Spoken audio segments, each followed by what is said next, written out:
T'es un procrastinateur chronique. T'en as marre de te dire je vais me mettre au sport et 2 semaines plus tard, complètement renoncer. De dire que tu vas avoir une alimentation saine et 2 semaines plus tard, binger sur de la pizza. C'est fini, ce n'est plus toi. Je vais te donner tous mes conseils pour construire de la discipline, atteindre tes objectifs et arrêter de procrastiner. Et t'inquiète pas, t'es pas le seul. Même moi, j'étais comme ça avant, je le suis encore de temps en temps, mais tant que tu as ces petits conseils à implémenter, je t'assure que tu vas pouvoir retourner la tendance hyper rapidement. Premièrement, j'ai envie que tu comprennes ce que ça implique que d'être discipliné. Ça implique d'être une personne de parole et ça implique aussi d'agir après avoir dit que tu allais faire quelque chose. La discipline, ça va bien au-delà de juste atteindre un objectif. Justement, c'est l'atteindre, mais c'est continuer. C'est avoir une base solide qui est entretenable toute l'année. C'est pas juste avoir des pics pendant 1 et 2 semaines et après se dire ok c'est bon chill j'ai atteint mon objectif. La discipline c'est vraiment une façon d'être. Je trouve qu'il y a une extrême puissance d'être une personne pas seulement de parole mais aussi une personne d'action. Et aujourd'hui la discipline c'est clairement un facteur qui va distinguer ceux qui vont réussir et ceux qui ne vont pas réussir. Et ça s'arrête pas là.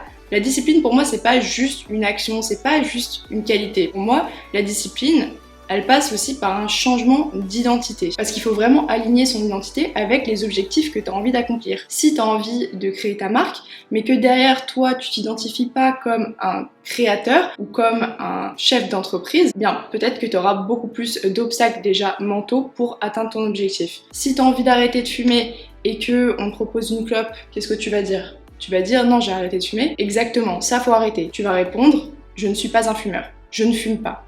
Point. Tu changes ton identité, tu commences par le faire par la parole parce que c'est ce qu'il y a de plus simple. Et à côté de ça, tu fais le travail mental de te dire je suis cette personne, je suis sportif, je suis chef d'entreprise. C'est très important de contrôler la perception que tu as de toi-même parce que souvent c'est la seule chose qui va faire que tu vas échouer à tes objectifs. C'est ta propre perception. Mais évidemment, c'est pas tout. La discipline, c'est pas hop, ça y est, aujourd'hui je suis une bad bitch et après c'est que ça. Non, aussi dans la discipline, il y a ce concept de volonté et la volonté c'est clairement un muscle. Si tu la pratiques pas assez souvent, c'est vrai que ça va s'estomper. Et la volonté, ça doit pas forcément être quelque chose de négatif ou de douloureux. Par exemple, la volonté, ça peut être d'avoir des bonnes petites habitudes. Par exemple, se réveiller tous les matins à une heure fixe, boire une telle quantité d'eau, avoir ta routine matinale, faire de l'exercice, écrire dans un journal, ça peut prendre vraiment n'importe quelle forme. Mais l'important dans la volonté, c'est qu'il faut aussi que ce soit cohérent. Si tu te dis, ok, maintenant je vais aller courir un marathon tous les jours parce que j'ai envie de me mettre au sport,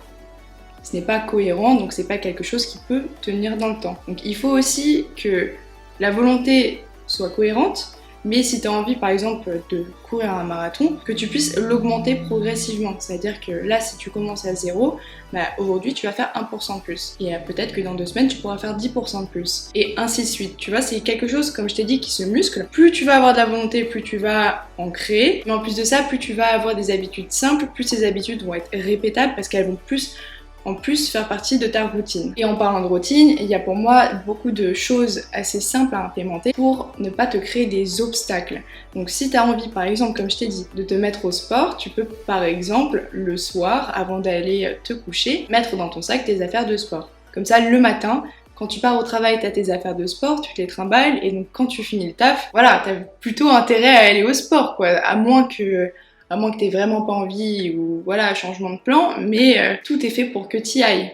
Parce que si à l'inverse, tu vas au travail, que t'as pas tes affaires de sport, mais que tu te dis ok, aujourd'hui j'aimerais bien faire ça, donc tu dois chercher ta séance, tu dois rentrer à la maison, chercher tes affaires de sport, aller à la gym, te changer, faire ta séance, etc. Tu vois, c'est juste beaucoup d'obstacles qui sont pas nécessaires. Donc réduis la friction. Ça fonctionne avec vraiment plein de petites choses qui vont faire que tes routines seront beaucoup plus faciles. Elles vont d'autant plus être faciles, mais en plus être faciles à répliquer. C'est-à-dire qu'une fois que tu as fait ça, que tu as vu ça marcher, tu vas faire ça tous les jours systématiquement. Et en fait, ça va te permettre d'avoir une bonne organisation de ton temps, une bonne gestion. Et donc pour parler d'organisation, si vous me connaissez, mes meilleurs amis, aussi mon meilleur ami.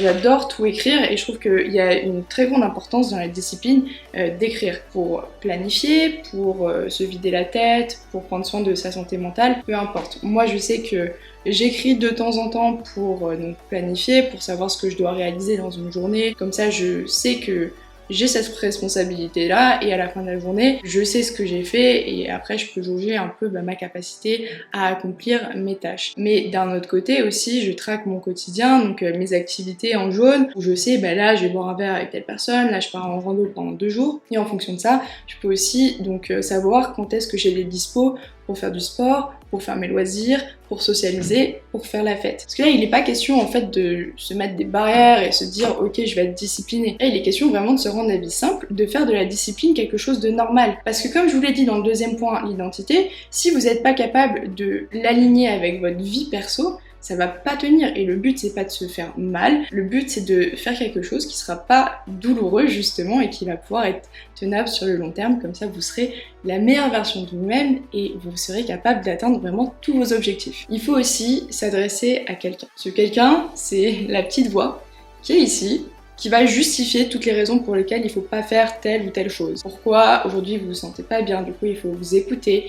Peut-être que voilà, un petit plaisir, un peu de sucre, ça ferait pas de mal, nanana. Et c'est bien d'avoir cette voix, c'est important parfois de l'écouter, mais il faut pas non plus l'écouter systématiquement, parce que souvent c'est elle qui va nous retenir. J'ai pas envie d'aller à la gym parce que j'ai jamais utilisé les machines, donc j'ai peur qu'on me juge, j'ai peur qu'on me regarde mal, j'ai peur de me sentir pas à ma place. J'ai peur d'aller à la gym parce que voilà, je suis en surpoids, les gens ils vont me juger. Non, il faut arrêter, il faut aussi arrêter de penser que les gens ils en ont quelque chose à faire de vous. Vraiment, chacun est là, chacun a fait son bout de chemin, chacun a son propre chemin et sa propre histoire, et vous inquiétez pas que on est tous passés par là. Et moi un truc que j'ai remarqué récemment, c'est que les gens vont vous aider volontiers.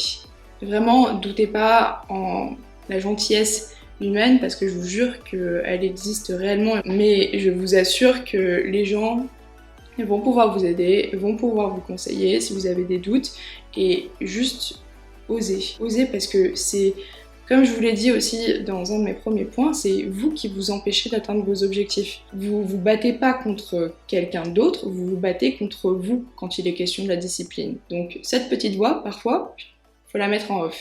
Et si vous n'y arrivez pas, moi, un conseil que j'ai envie de vous donner, déjà de 1, faites du sport, parce que non seulement le sport c'est bien physiquement, mais c'est aussi hyper bien mentalement. Et quand ça suffit pas, il faut aussi prendre les rênes et se dire ok, je vais consulter quelqu'un, c'est ok.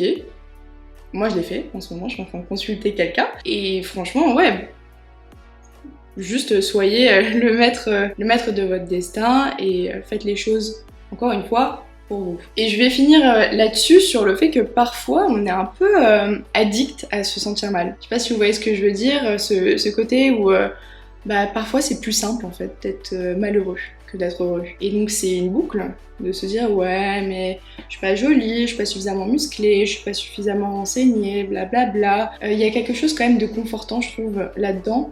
Et c'est quelque chose qu'il faut vraiment rayer de votre vie. Comme j'ai entendu quelqu'un le dire, je ne saurais pas nommer cette personne, mais il faut savoir que cette citation ne vient pas de moi, c'est que le chemin le plus simple est souvent le chemin le plus difficile. Parce que ça a l'air simple, mais à la fin, si tu cultives du négatif, si tu cultives de la mauvaise santé, si tu cultives le fait de pas aller à la salle de sport, pas s'entretenir, toujours se sentir mal, blablabla, dans un sens, tu crées quelque chose et t'entretiens peut-être quelque chose qui n'est pas, mais qui devient, tu vois, tu crées une réalité. Et à la longue, ça va peser. À la longue, ça va vraiment, vraiment t'impacter. Tandis que si tu fais la même chose à l'inverse, ou tu fais un truc qui va t'apporter quelque chose de vraiment très bénéfique. Et c'est difficile au début, c'est difficile pour certaines personnes, rien que de marcher pendant 15 minutes. Mais si t'essayes, si tu fais 1%, comme je t'ai dit, 1%, tu souffres, 1% tu vas à la piscine, t'arrives pas à nager 25 mètres. Mais je t'assure que si tu continues, si t'es discipliné, si c'est quelque chose de ponctuel, tu vas voir le changement.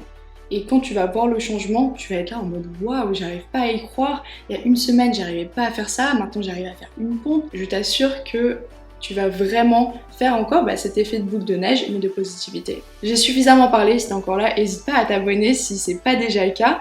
Et sinon, on se retrouvera quelque part d'ailleurs sur internet. Bye!